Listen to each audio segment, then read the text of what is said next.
So I am going to go on a little rant. This is a pre-warning. On Saturday, I went to synagogue. I don't go a lot to synagogue, and I haven't been since the pandemic. So it was a new experience for me. And I went as it was marking 12 years since my father passed away. So, as I said, I don't go often, but when I go, I usually do enjoy the community, the singing, the prayers, and the language. The fact that we could sing in my language, and it's very powerful, as language is, as we know in mantras. The power of the words, the creative forces. So when I came and I was told, "Oh, you've come too late," um, and we have to let you in, and so on, and they very kindly let me in. So that was new. And as I was going in, someone came out and said, "Oh, I have to induct you in the new rules of the of what we're doing." So they explained the kitchen is closed. If you go to the bathroom, put a sign so that no one else goes in. You have to sanitize your hands as you go in.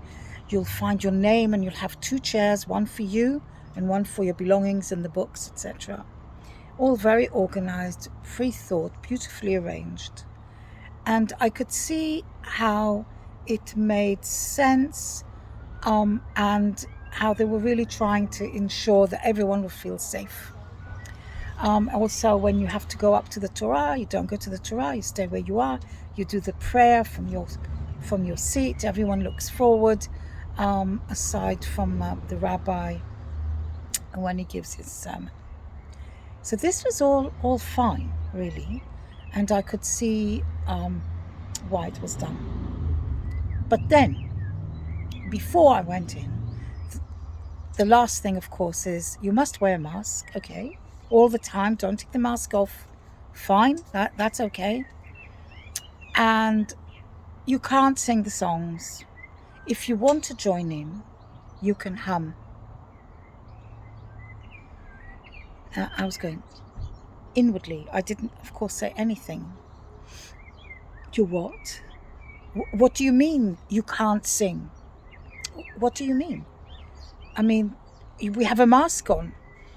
I went in, I was quite shaky already, and I found my chair with my name beautifully done, with a blanket, everything anyone would need. And I waited to enter into the service and finding where the pages are. And in the time where the congregation joins the song of the person who's leading, there was whispering. There were little, God forbid we raise our voice to the Lord, to the Spirit, to whatever it is you're praying for. And I had goosebumps. I saw these people who were all there in earnest, 24 of us, like a whimper.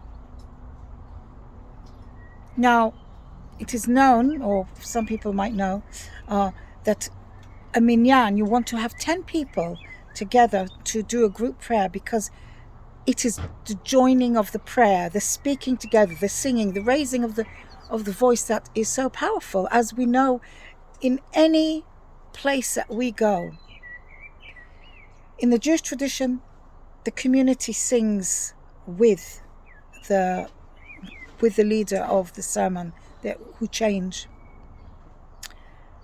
And I just felt like this huge shadow, and it felt like a shadow of the 1920s and 30s coming back, silencing, being compliant, and not speaking out, not saying the words, not singing with your community, as if we're in secret, as if we're doing something wrong. And I thought, this is crazy. It has nothing to do with medicine. Who is cutting off us from our spirit guides? And I was weeping, actually. I was so shaken by it. after we left, where we have to sanitize and go quickly and evacuate. Don't take your masks off and leave the building and don't talk and just get out of here. And then if you want, congregate elsewhere.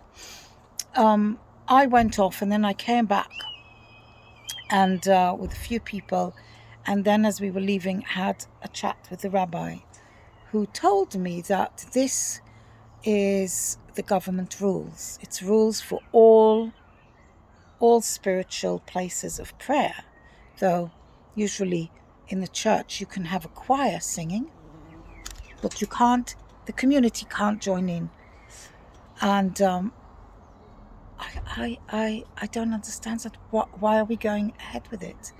And it was because the trustees wanted to make sure they follow the government rules to the letter. And I say no, no, no, no. You do not block us from our spiritual path. Take care of the medical, take care of the spaces, get the masks, get the sanitizers. Keep us apart, but don't tell us not to pray out loud. This was just devastating. Do not let them silence you in your prayer.